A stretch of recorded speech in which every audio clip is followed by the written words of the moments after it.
প্রতিবার আপনি যখন আপনার চ্যানেল থেকে কোনো শর্টস ভিডিও আপলোড করেন তখন সবচেয়ে বড় এক্সপেকটেশনটা হলো হয়তো শর্টস ভিডিওটাতে হাজার হাজার ভিউজ আসবে।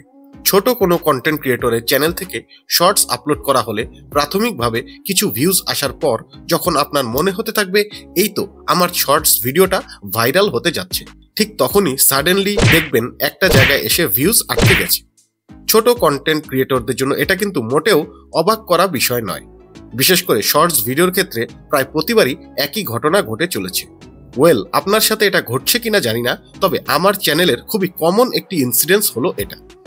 আমি নিজেও একজন ছোট কন্টেন্ট ক্রিয়েটর, তাই এই ব্যাপারটা একটু রিসার্চ করে দেখার চেষ্টা করলাম। Then I found something crazy about this. আপনার চ্যানেলটা যদি ছোট হয় তাহলে আমি ডেফিনেটলি শিওর এখন যে কথাগুলো বলবো তা আপনার কাজে লাগবেই লাগবে। And if you want to know this shorts views mystery, then don't skip this video and stay tuned. Okay, shorts ভিডিওর মাধ্যমে এনগেজমেন্ট ক্রিয়েট করাটা লং ভিডিওর তুলনায় সহজ। আর তাই আপনার চ্যানেলটা নতুন হলেও দেখবেন যে লং ভিডিওতে খুবই কম পরিমাণে ভিউজ আসলেও যদি শর্টস আপলোড করেন তাহলে তাতে 2, 4 বা 5,000 ভিউজ আসা বেশ নর্মাল ব্যাপার। ভিডিওতে সামনে যাওয়ার আগে আপনাদের একটি ক্লিপ দেখাচ্ছি। So you have these seed audiences. The seed audience will try and be like, it's not really that much interest, and then you'll see it drop suddenly. And in this video, তাহলে বুঝতেই পারছেন সব রহস্য ঘিরে আছে এই seed audience. ওকে, তার আগে বলে রাখি শর্টস ভিডিওর ক্ষেত্রে টাইমিং এবং কনসিস্টেন্সি খুবই ইম্পর্টেন্ট একটা ব্যাপার। কেউ একটা বা দুইটা শর্টস ভিডিও আপলোড করে যদি এখান থেকে সমাধান খুঁজতে চান তাহলে তা কাজে আসবে না। যাই হোক, ব্যাপারটা এরকম যে আপনি আপনার চ্যানেল থেকে একটি শর্টস ভিডিও আপলোড করলেন এবং প্রথম কয়েক ঘন্টায় দেখা গেল তেমন কিছু হচ্ছে না, and then suddenly it will rise, and after that rise it will flat immediately. রেডিটের একজন ইউটিউব অ্যানালিস্ট এটাকে ব্যাখ্যা করেছেন এভাবে যে ইউটিউবের শর্টস অ্যালগোরিদম দুইটা স্টেজে কাজ করে, এক্সপ্লোর এবং এক্সপ্লয়েট। এখন ওই যে বললাম সিড অডিয়েন্স, তারাই ডিসাইড করবে আপনার শর্টস ভিডিওটা কখন এক্সপ্লোর করবে এবং কখন এক্সপ্লয়েট করবে। ইউটিউব অফিসিয়ালসদের কথা যদি আপনি শোনেন তাহলে তাদের ব্যাখ্যাটা হলো যখন আপনি শর্টস ভিডিওটাকে পাবলিশ করবেন তখন তা এক্সপ্লোর ফেজে থাকবে এবং শর্টস ভিডিওটাকে কিছু র্যান্ডম সিড অডিয়েন্সদের কাছে ফিডে থ্রো করা হবে। এই সিড অডিয়েন্সরা ফোকাস গ্রুপ হিসেবে কাজ করবে।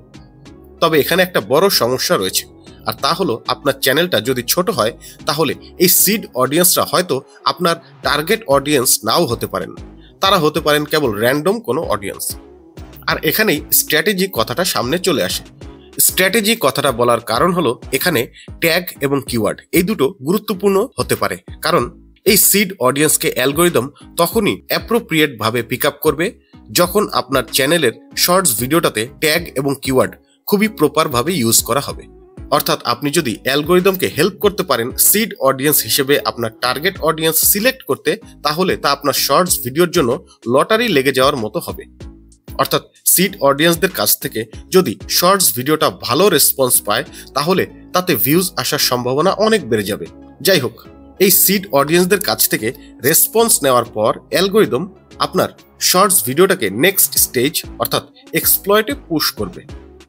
এখানে এক্সপ্লয়েট মানে হচ্ছে আপনি এই যে সাডেন রাইজ দেখতে পাচ্ছেন এটা।